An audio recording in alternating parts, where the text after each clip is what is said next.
Fresh military exchanges between the United States and Iran have highlighted how fragile the current ceasefire remains, even as both sides continue discussing a possible agreement to end the conflict. New missile attacks, drone interceptions, and military strikes unfolded across the Gulf on Wednesday, while negotiations over Iran's nuclear program and regional security remain unresolved. Hostilities flared again across the Gulf after the U.S. military reported intercepting or thwarting multiple Iranian attacks targeting Bahrain, Kuwait, and other regional locations. According to U.S. Central Command, several ballistic missiles either failed in flight or were intercepted before reaching their targets. U.S. forces also shot down drones aimed at civilian shipping and military positions, and carried out strikes on Iran's Qasem Island after what it described as attempted attacks by Iranian forces. Iran's Revolutionary Guards, meanwhile, claimed responsibility for missile and drone attacks against U.S. military assets in the region, including the headquarters of the U.S. Fifth Fleet in Bahrain. Tehran said the attacks were retaliation for a U.S. strike on a communications tower south of Qasem. The renewed exchanges pushed oil prices higher amid concerns about regional security and energy supplies. Iranian media reported that the Revolutionary Guards targeted vessels in Gulf waters following what Tehran described as attacks on Iranian shipping near the Strait of Hormuz. The Guards warned that any disruption to Iranian interests would carry consequences for U.S. military operations in the region.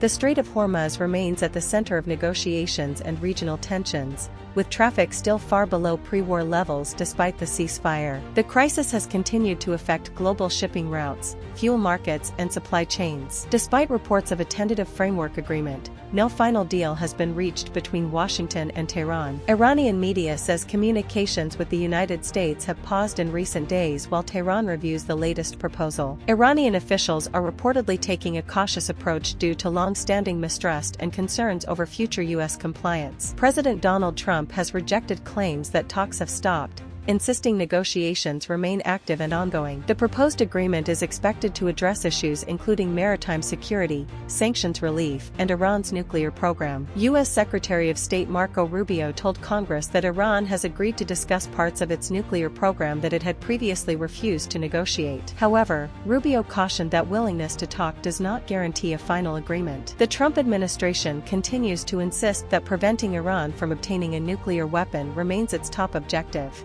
Any sanctions relief is condition-based, which means it has to be in return for the reason why those sanctions were put in place in the first place, which is their nuclear program. So yeah, look, Iran is being sanctioned because they enrich uranium. Iran is being sanctioned because they've highly enriched uranium. Iran is being sanctioned because of their nuclear activities. If they agree to give up those things, there will be sanctions relief associated with their commitment and compliance with those agreements. You will not give sanctions relief just in exchange for reopening the strait. No, that's not been discussed, that's not been offered.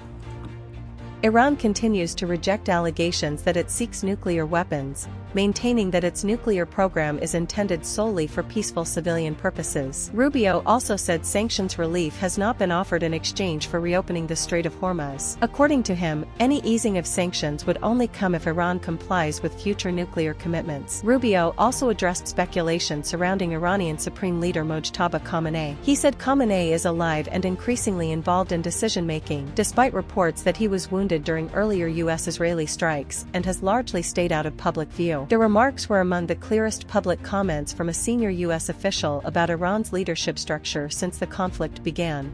But that said, I think there are indications out there that he is increasingly engaging at some level, although all of his communications have been in writing and through intermediaries.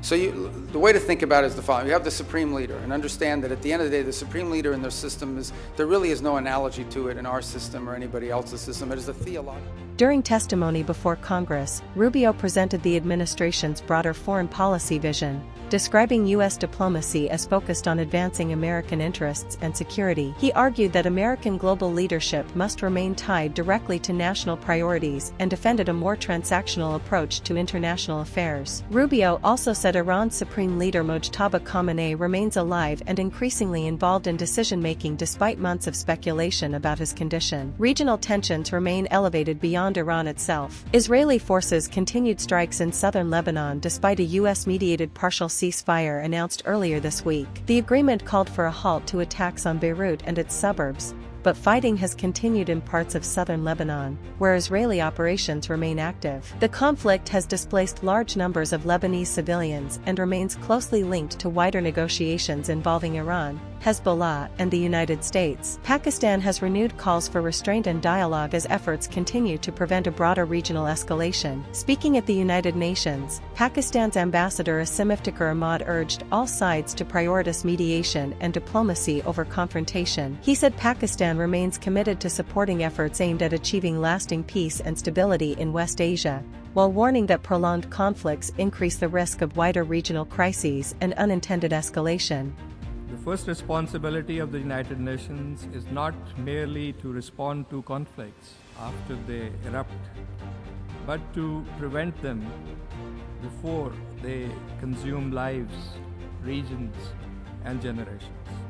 Madam President, for Pakistan, peaceful settlement of disputes is a cornerstone of our foreign policy and a solemn obligation under the UN Charter. This conviction was reflected in Security Council Resolution 2788, presented by Pakistan and adopted unanimously in July last year, which reaffirmed the centrality of Chapter 6, encouraged the effective use of mediation and good offices, and underscored the role of the United Nations, regional and sub-regional organizations in the peaceful settlement of disputes. While diplomats continue working toward a possible agreement, the latest military exchanges show how quickly tensions can reignite. With fighting still occurring across multiple fronts, the path to a lasting US-Iran settlement remains uncertain despite ongoing negotiations.